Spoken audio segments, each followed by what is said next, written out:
गूंगी बहू। सब्जी क्या बना है हरी? सास ने गुस्से से बहू से पूछा। बहू ने जवाब ना दिया। अरे तुझसे ही पूछ रही हूँ, क्या बनाया है आज? बहू बिना जवाब दिए अंदर किचन में गई और थोड़ी देर बाद एक थाल में रोटी, सलाद और सास की पसंदीदा बैंगन की सब्जी परोसकर सास के कमरे में सास के सामने रख आई। सास बोली, बड़ी अकड़बाज है री, जब पूछा तब बोल नहीं सकती थी।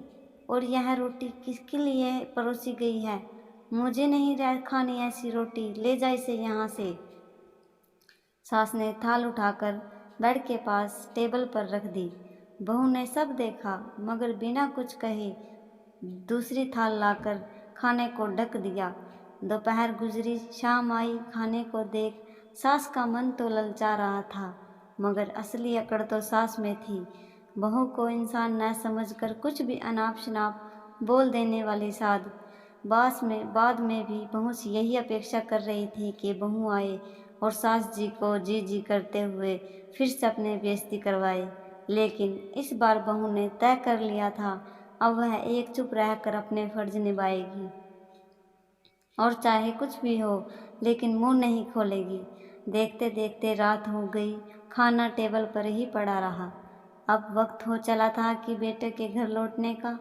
बेटा अपने काम से रात 9 बजे घर पहुंचा। माँ का कमरा घर का पहला कमरा था। आदर्श बेटा वैसे भी दिन भर की कमाई माँ को सौंप कर ही पानी का गिलास भर पीता है। यहाँ माँ उर्फ बहू की सास स्वयं ही अपनी अकड़ में बैठी भूखी थी, मुंह फुलाकर बैठी थी। क्या हुआ माँ? और यह क्या? सब्जी तो मेरे टिफिन में भी यही थी। यह तो दिन की सब्जी है, तुमने दिन का खाना अभी तक नहीं खाया। सास बोली, मैं कोई जानवर हूँ जिसके आगे रोटी पटक कर चली जाती है तेरी मैडम? मुंह से बोलनी नहीं कि खाना खा लीजिए। मैं क्या चाहती हूँ, 2 बोल कोई प्यार से बोल दे, बस यही ना। सुबह से 2 बार पूछा उस मैडम को कि क्या बनाया है मगर गूंगी बनी हुई है। एक यही सुंदर नहीं है जो इतना घमंड है इसे। सास ने अपनी बातों को मसाले में लपेट कर परोस दिया। बेटा भी जानता था कि यह आए दिन का किस्सा है माँ का, इसलिए हाँ हाँ करते माँ को बहलाता रहा। लेकिन माँ एक सास भी थी, बहू के झुकाव के बिना कहाँ मानने वाली थी। कचहरी में अब बहू को बुलाया गया। पति, क्या हुआ आज? मैंने सुबह से खाना नहीं खाया, तुमने पूछा नहीं? बहू ने गर्दन हिलाई और कहा, मैं बोल नहीं सकती।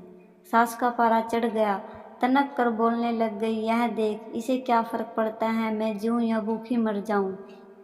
इसकी अपनी माँ ने भी यही सब किया होगा, तभी यह ऐसा सीख गई। अब बहू की बर्दाश्त की सीमा पार हो चुकी थी। कोई औरत बिना वजह अपने मायके वालों के खिलाफ कुछ भी नहीं सुन सकती। तो बहू भी बोल पड़ी, मेरी माँ को क्यों बीच में लाती हो आप? उसने क्या बिगाड़ा है आपका? जो कहना है मुझे कहिए, मेरे माँ बाप तक पहुँचने की ज़रूरत नहीं है। मैं यहाँ जीती जागती खड़ी हूँ, मुझसे बात कीजिए। ओह, तेरे मुँह में ज़ुबान भी है। मेरी बात का जवाब देने के लिए तो तू गूंगी बनी फिर रही थी। गूंगी बनने पर आप ही ने मजबूर किया है। कल शाम आप पड़ोसियों से क्या झूठी शिकायत कर रही थी मेरी? घर की सफाई नहीं करती, मेरे रिश्तेदारों को नहीं पूछती, अभी तक कोई बच्चा नहीं हुआ इससे, न जाने कौन सी बीमारी है। मायके वालों ने भी फ्री फंड में भेज दी, ना दान दहेज कोई। कब नहीं पूछा मैंने आपके रिश्तेदारों को?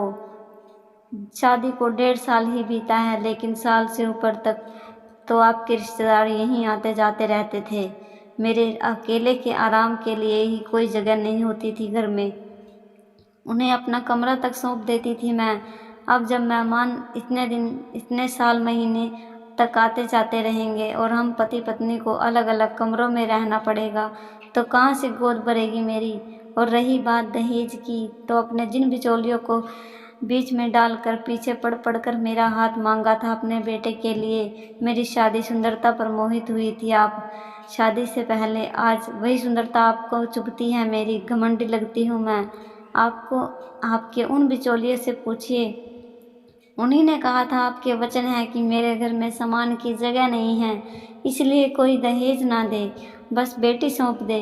तो भी मेरे घर वालों ने मेरे लिए लाखों की फिक्स डिपॉजिट करवाई है। अब यही जवाब मैंने इन्हें कल भी दिया था। आप भी यहीं मौजूद थे ना पतिदेव? तो आपकी मम्मी जी ने कहा, अब मैं अपनी मैडम से कह दे कि इस घर में रहना है तो मुंह पर ताला लगा कर रहे, पटर पटर की तो मेरे घर से निकल जाए।